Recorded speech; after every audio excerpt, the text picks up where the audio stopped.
Gracias. Perdón, gracias, Mati. Este es un trabajo en colaboración con Francisco Pérez y con Juan Pérez, los dos miembros del IBIE y Paco, catedrático también de la Universidad de Valencia.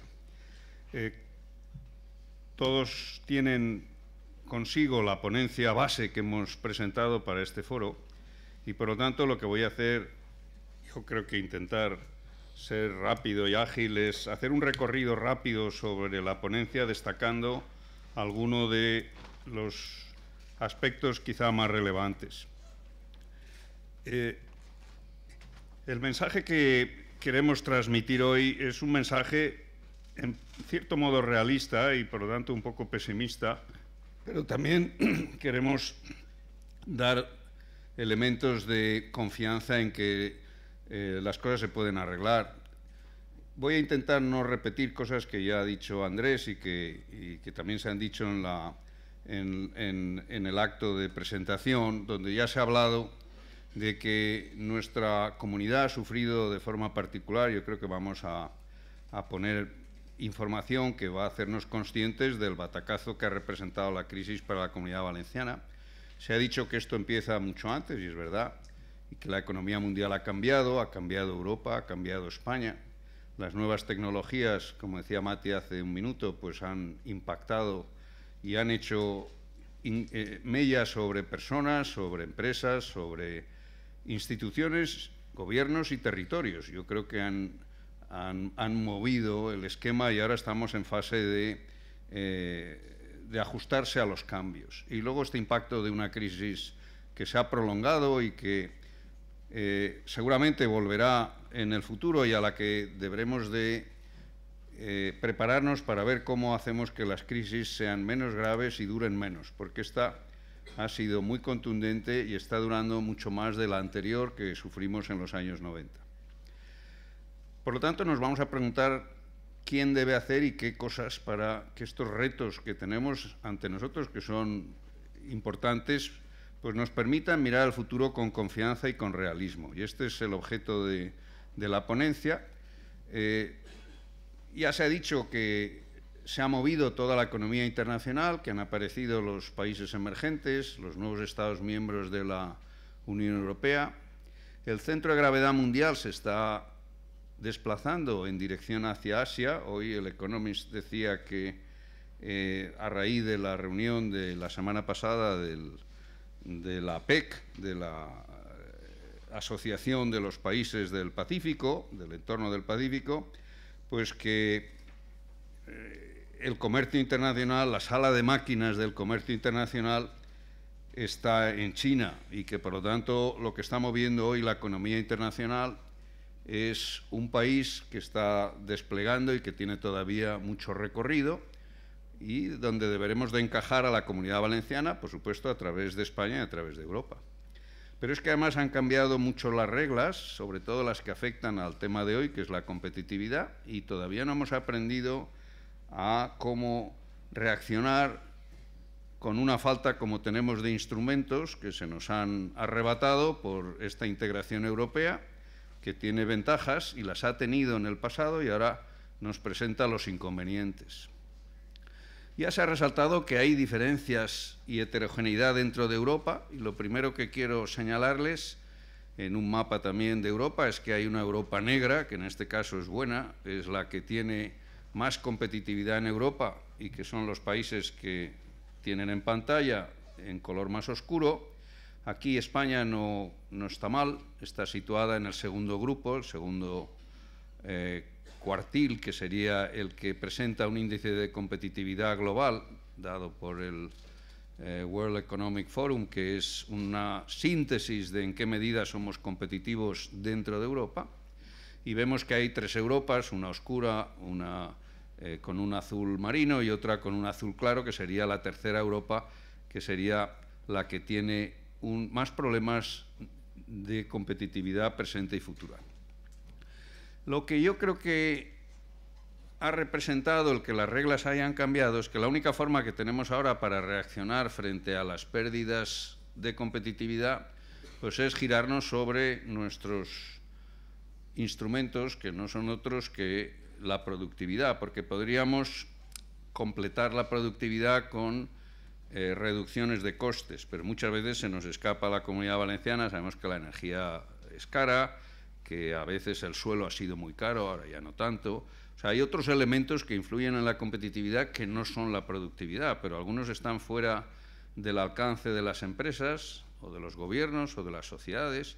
Y yo creo que el eje en el que gira nuestra propuesta de mejora de competitividad es la mejora de la productividad, que se puede hacer desde muchos frentes. Si habla uno con un empresario, sabe que dentro de casa tiene que mejorar su eficiencia y su esfuerzo. Se puede conseguir con mejoras tecnológicas, con inversiones en bienes de capital tradicionales, tangibles, que es pues, maquinaria, equipo, planta, o con estos otros que hemos denominado intangibles, que tienen que ver con el capital humano, la formación en el puesto de trabajo, la marca, la innovación organizativa. Son todos estos aspectos que hoy tienen importancia porque, como vamos a ver más adelante, los países que mejor van son los que más hacen esto, y yo creo que nosotros deberíamos intentar imitarles. Está la diferente especialización productiva, que esa no se puede cambiar de la noche a la mañana, ni mucho menos, pero hay que ir moviéndose en la dirección de aquello que nos va a hacer más fuertes. Hay un tema de dimensión empresarial, que no siempre, pero frecuentemente la empresa que adquiere tamaño porque lo justifica el mercado y la rentabilidad tiene más productividad. A veces equivocamos y la empresa se hace grande por otros motivos y no consigue rentabilidad, solo se obsesiona con la dimensión. Nosotros estamos pensando en una dimensión justificada al tamaño del mercado. Y yo creo que lo que nos pasa en la Comunidad Valenciana y en parte en España es que en el año 95, yo recuerdo, porque como ha dicho Mati, entonces estaba en el gobierno valenciano, pues teníamos el paro también en el 24 y pico %. Y todo lo que era creación de empleo justificaba cualquier cosa. Entonces nos obsesionamos con que eso mejoraba, por supuesto, el nivel de actividad, el bienestar social, porque crecía y se mejoraba la distribución de la renta, porque la gente que no tenía empleo pasaba a tener empleo, y yo siempre que se intentaba pensar en otra cosa decía, hombre, pero al menos estamos creando empleo. Bien, de acuerdo. Bueno, pues ese éxito yo creo que oscureció un tema, que es que crecíamos, generamos mucho empleo, quizá más del que hubiera hecho falta, porque como ahora veremos, eso representó una atracción de población que podía haber sido pues indefinida, pero que al final encontró con que ahora, en el momento de la crisis, pues habernos basado en una creación de empleo directa sin mejorar en exceso la productividad, pues nos ha hecho más vulnerables a la crisis. Entonces nosotros sabemos que lo que se suele repetir, a veces hasta el hartazgo, es que las ABACO estas, las actividades basadas en el conocimiento, que vendrían a ser el uso de capital humano pues más formado, es decir, personal más cualificado, capitales más productivos, pues es lo que hacen los países avanzados y es lo que les hace mejorar. Y aunque no mejoren demasiado en crecimiento, tienen ya un nivel que ya quisiéramos tenerlo los demás, como luego lo vamos a comprobar. Es decir, que el problema de Japón, que yo entiendo que no ha crecido en 20 años, pues es un problema para Japón, pero ya quisiera yo tener el nivel de vida de Japón, el desempleo de Japón, y quedarme así 20 años, porque tenemos un nivel de vida que es muy superior al nuestro, un desempleo en el 4 o 5%, aunque hay algo de desempleo encubierto en el país, pero evidentemente es un problema de otra naturaleza. No tenemos las bolsas de pobreza que hay en España, donde parece que la única solución es crecer.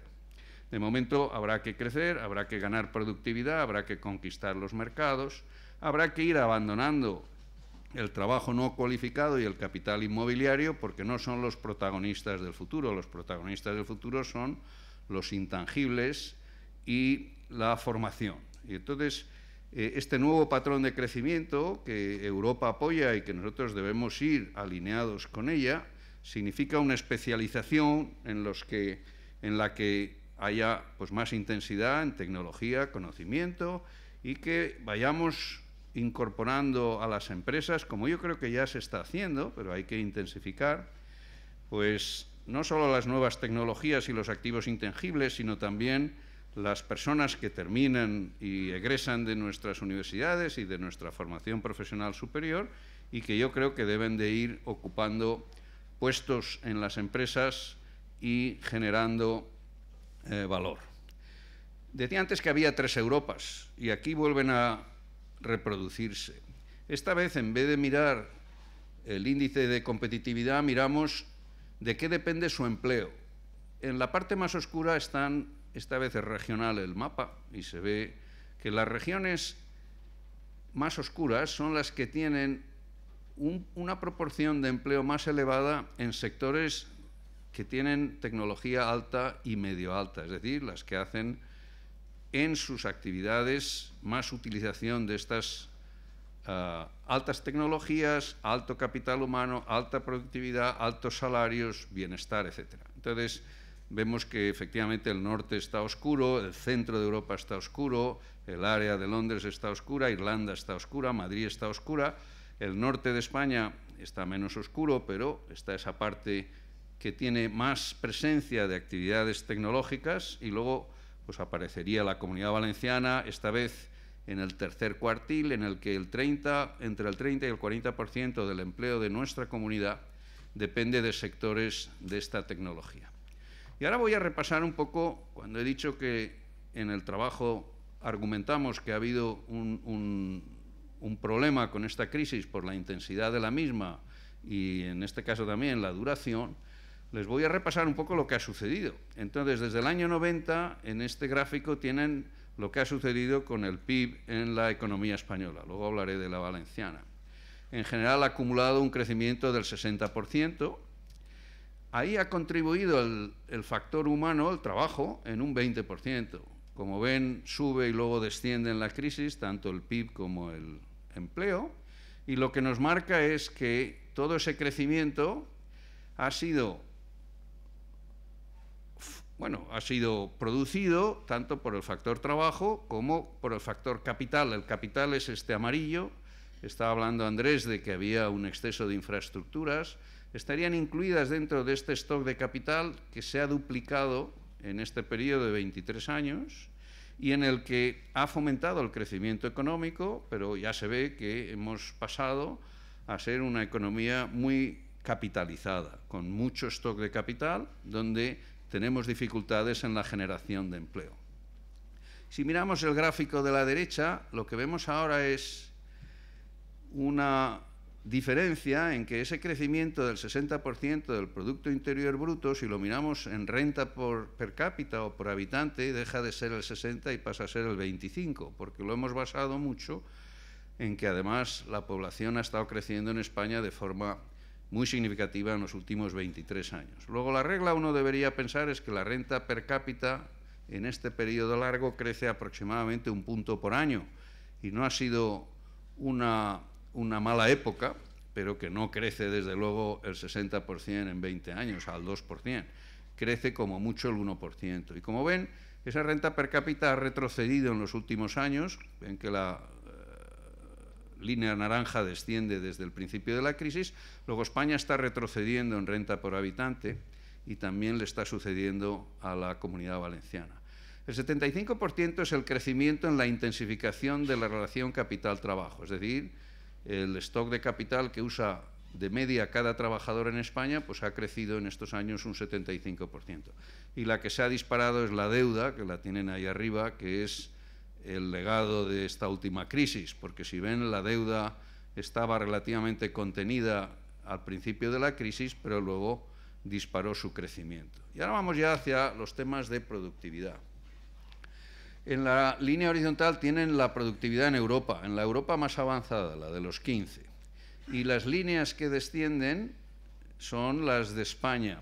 La que está punteada es la productividad del capital, que como ven va descendiendo y tiene una tendencia que no se ha revertido, lo cual nos quiere decir es que en términos de productividad el stock de capital cada vez genera menos rentas en España. Luego seguramente, como se ha dicho antes, se ha sobreinvertido y habrá que recuperar la productividad de los capitales en los próximos años. Y si miramos a la productividad del trabajo, que es la de la línea continua, observamos que desde el principio de siglo hasta la crisis, La productividad desciende, es este argumento que decía yo antes, que mirando el empleo nos olvidamos de la productividad. Y a partir de la crisis se recupera. Claro, se recupera porque se han ido 3 millones a la calle. Entonces el cociente ha caído, la producción ha descendido, pero en menor proporción, y la verdad es que esta forma de mejorar la productividad pues no es la idónea. Tendríamos que intentar mejorar la productividad sin empeorar el empleo. Pero fíjense qué le pasa a la Comunidad Valenciana.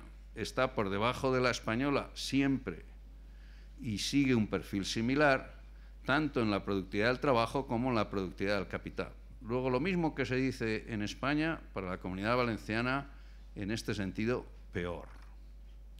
Ahora vamos a mirar otra debilidad. Este es el perfil ahora ya de la Comunidad Valenciana en su crecimiento.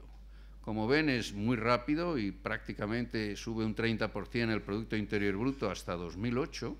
Y a partir de entonces vemos las dos recesiones. La primera es más fuerte, la de 2009, y la segunda es ligeramente menos intensa. Pero esto es solo si miramos el Producto Interior Bruto.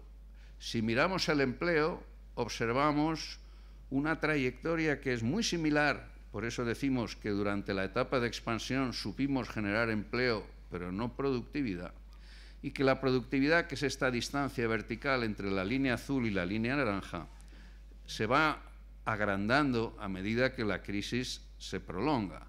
Con lo cual, lo que tenemos en esta representación es que en el caso valenciano, este descenso inicial en la evolución de la productividad y una mejora en la última parte va a producir, como digo, cierta debilidad. ¿Esos son 5 minutos? ¿Cómo puede pasar el tiempo tan deprisa cuando uno habla y tan despacio cuando uno escucha, verdad? Y no lo digo por ti, Andrés. No hay ningún problema.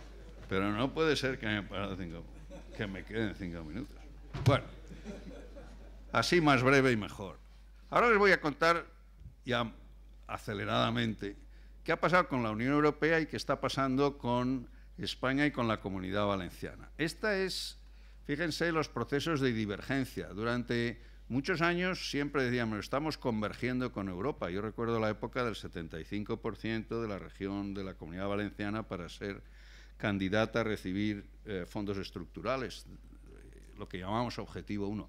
Pero si miramos los últimos años, la evolución de la Comunidad Valenciana es peor que la de España, como ven, y luego el impacto desde la caída de la crisis es que la divergencia se ha agrandado y estamos en el mismo nivel que en 1999. ¿Y qué lo ha ocasionado? Pues sabemos que la población se ha movido muy deprisa en España, pero es que en la Comunidad Valenciana lo ha hecho más. Recibimos 1 millón de habitantes netos en 10 años, que representó un crecimiento de la proporción de la población extranjera que pasó de una de las regiones y de los países más cerrados de Europa a uno de los más abiertos. Pasó del 5 al 19%. Luego las cápitas han crecido, hemos generado empleo, ha venido mucha gente y el motor del crecimiento en la etapa de expansión, pues ya lo hemos visto, lo sabemos, ha sido la construcción. Y aquí tienen en naranja que ese crecimiento fue acumulado 5,8%, superior, por supuesto, en la Comunidad Valenciana que en España, y que en el resto de países de referencia, que son los grandes países europeos. Cuando viene la caída, también la caída en la Comunidad Valenciana es mayor, y por lo tanto el motor que empujaba en buena medida el crecimiento económico valenciano se gripa, y al griparse detiene el crecimiento. ¿Tiene que ver con la especialización productiva de la Comunidad Valenciana? Pues seguramente sí. Aquí, si acaso, muy deprisa vemos que en industria estamos aproximadamente, industria de energía, parecidos a Cataluña y desde luego menos industrializados que el País Vasco, pero donde tenemos más pesos en la construcción y donde tenemos también más pesos son en las actividades inmobiliarias que han sufrido también en el tema de la crisis. Luego, nuestra especialización productiva ha tenido que ver con la intensidad de la caída de la economía valenciana. ¿Estará entonces el problema en que tenemos sectores productivos que son menos, por especialización, menos productivos que el conjunto de España? Pues aquí tienen una ordenación de los sectores y cómo las barras naranjas, que son las de España, están, excepto en estos 4 sectores, por encima de la productividad en Valencia. Lo cual quiere decir que, quitando el azulejo, la alimentación, los vehículos de motor y otros productos minerales en general, aunque sabemos que dentro de cada sector hay empresas en Valencia que son mucho más productivas que sus rivales o sus competidoras en España, pero que sectorialmente la información que se nos proporciona es que nuestra especialización está en sectores que dan como índices niveles de productividad inferiores a los del conjunto de España. ¿Está el problema en el tamaño de la empresa? Pues podría estarlo. Tenemos mucha microempresa, en eso nos parecemos a Italia, porque tenemos el 44% del empleo en empresas entre 1 y 9 trabajadores, pero es que donde tenemos una debilidad es en el empleo generado por la empresa grande, que en una economía globalizada es un tractor del territorio, porque lleva a la economía de la pyme y de la microempresa por todo el mundo como proveedoras de la gran empresa. Luego, yo creo que esto ha sido señalado muchas veces, en el informe vuelve a aparecer, y entonces vamos a ver qué se debe hacer y quién debería hacerlo. El que se debe hacer es alinearnos con lo que Europa propone, porque yo creo que la estrategia valenciana no puede ser otra cosa que la española y la europea. Hemos de generar actividad y crear empleo, pero aquí hemos puesto en el informe que yo creo que no hemos de volver a caer en la misma equivocación. No podemos solo crear empleo de cualquier tipo. Ese vendrá si conseguimos, además, con políticas de oferta que hacen referencia a lo que Andrés proponía, crear empresas más intensivas en conocimiento que mejoren la productividad, que la parte de la creación de empleo vendrá sola si la economía vuelve a crecer. Para ello, aquí están los últimos datos de la economía valenciana, que son más optimistas, los ha dicho el presidente, aunque él siempre se pasa un poco de optimista, como es lógico. Pero tenemos 2011, 12 y 13 con las caídas, 14 que va a ser positivo, el 15, él ha dicho 2,1, nosotros tenemos el 2 en estas fuentes. La ocupación que se perdía ha empezado a crecer, el paro que crecía ha empezado a caer. Luego, estas son buenas noticias sobre el futuro inmediato. En nuestra opinión, ¿qué deberían hacer las empresas? Y esto se debe tomar solo como una sugerencia, porque es una ponencia para que se debata y que ustedes, los empresarios, nos digan si creen que estos son o no instrumentos para la mejora. Nosotros creemos que hay que aumentar la inversión productiva, olvidarse de los edificios, lo inmobiliario, dirigirse hacia el capital intangible, crecer en dimensión cuando el mercado lo justifique, profesionalizar la dirección de las empresas, internacionalizarlas cuando el mercado lo justifique, emplear más capital humano, apostar por la gente y la organización, que creemos que es un tema fundamental para la empresa. Hemos querido incluir a las familias porque a veces las dejamos fuera. Yo creo que ahí hay mucho que hacer y hemos puesto que se debe educar en valores y actitudes, en competencias, porque las familias son las que deben intentar que los miembros de la familia se hagan más empleables a base de trabajar en esas competencias, de invertir en ellas. Educarse a lo largo de la vida, no arrinconar los libros cuando uno termina de darles una patada, bien sea el bachiller o bien sea la carrera, parece que ya no se puede aprender más, y es una equivocación porque en el IBIE se ha contado que lo que la gente estudia a partir de que se egresa de la universidad es aproximadamente una nueva carrera, por lo tanto hay que pensar que la formación no termina con la etapa educativa. Este es un gráfico sobre cómo están deformados los empresarios y los directivos.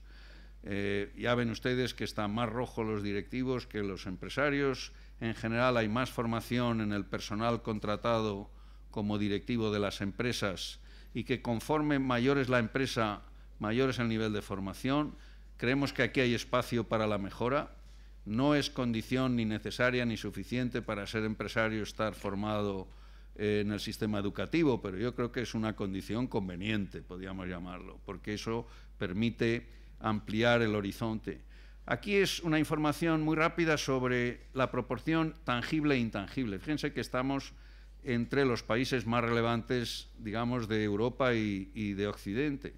Y España se une a Italia en que todavía hacemos demasiada inversión en tangible. En cambio, los países más dinámicos como Estados Unidos y Reino Unido ya invierten más en intangible que en tangible. Luego, aquí habrá que hacer un salto gradual en esa dirección. ¿Hemos de facilitar el mundo de los negocios? Por supuesto que sí. Aquí hemos comparado a España con dos países, con Finlandia y Estados Unidos. Hay ciertas buenas noticias recientes de que ahora es menos complicado crear una empresa. Ustedes saben mejor que nosotros si eso es así. Y también tenemos buena noticia en el sentido, también lo apuntaba el presidente, de que las exportaciones han evolucionado mejor, y ahí ven el saldo, que ha pasado de deficitario al final del periodo de expansión a una cierta recuperación en la exportación en la Comunidad Valenciana, que es un índice de competitividad. Ya terminando, aquí está la evolución del tráfico portuario de nuestro puerto, que ha crecido sensiblemente más que el conjunto de España y que apuesta por la logística como una de las formas de mejorar la competitividad. Ya para concluir, voy a comentar lo que en nuestra opinión debe hacer, hemos dicho, las empresas, el sistema educativo, como se ha reiterado, que hemos de hacer a las personas más empleables. Pues esto tanto en primaria y secundaria, que aún hay que mejorar los resultados formativos, porque ahí la empleabilidad de los jóvenes no está permitida por la ley, pero en la enseñanza superior sí que hay que pedirle a la universidad y a la formación profesional de grado superior que tiene que conseguir anticiparse, porque no es lo mismo ir 5 años después que el sistema productivo que reunirse con las empresas y saber qué van a necesitar en los próximos 5 años. Yo creo que ahí se ha hecho poco y se podría hacer mucho más. Me queda referirme un poco a por qué hay que intentar que la educación llegue al trabajo. Miren, esta línea que tienen aquí es qué ha pasado con el empleo cuando el trabajador tiene solo estudios obligatorios. Y como ven, desde el año 2000 no solo no se ha creado empleo, sino que ha caído el empleo. Si miramos el de los estudios secundarios, pues entonces vemos que creció en la crisis, pero a partir de la crisis descendió. Y si por último miramos a los universitarios o de formación profesional superior, resulta que crece hasta la crisis, pero luego cae muy poco. Incluso hay más ocupados hoy, 60.000 más, con estudios superiores de los que teníamos al inicio de la crisis. ¿Cómo pueden colaborar las universidades? Pues este es un ranking de universidades en calidad. Y tenemos en el eje vertical el ranking famoso de Shanghái y en el derecho un índice que sintetiza docencia e investigación. Las naranjas son nuestras universidades públicas. Tenemos 2 muy bien colocadas, una intermedia y 2 más jóvenes que esperamos que muevan en dirección nordeste, que querrá decir que esas universidades, en relación a las demás, mejoran posiciones. De las administraciones ya se ha hablado mucho, no vamos a insistir, sobre la corrupción y la confianza. Sobre la financiación autonómica, algo que se ha dicho en la introducción, pues recordarles un tema que ya ha calado en la población valenciana. En azul tienen la evolución de la deuda autonómica. Si hubiéramos tenido la misma financiación per cápita que el resto, ni más ni menos que la media de las regiones españolas.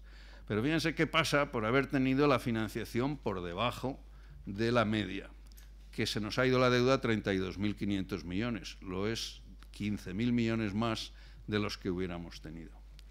Y a decir que también las administraciones deben de invertir en activos productivos, deben de hacer las reformas que todos conocemos, administrativas, políticas activas de empleo, mejorar la gestión, evaluar los resultados de las políticas y, por supuesto, cuidar los temas de pobreza y exclusión. Y esta es mi última transparencia, Mati, me he pasado y te pido excusas porque esta sí que es la última. Creo que debemos recuperarnos, consolidar e impulsar los cambios, no aplazarlos, y que todo esto tiene que ser hecho entre todos y si pudiera ser con consenso mejor que de otra forma. Así que aquí termino y disculpen el...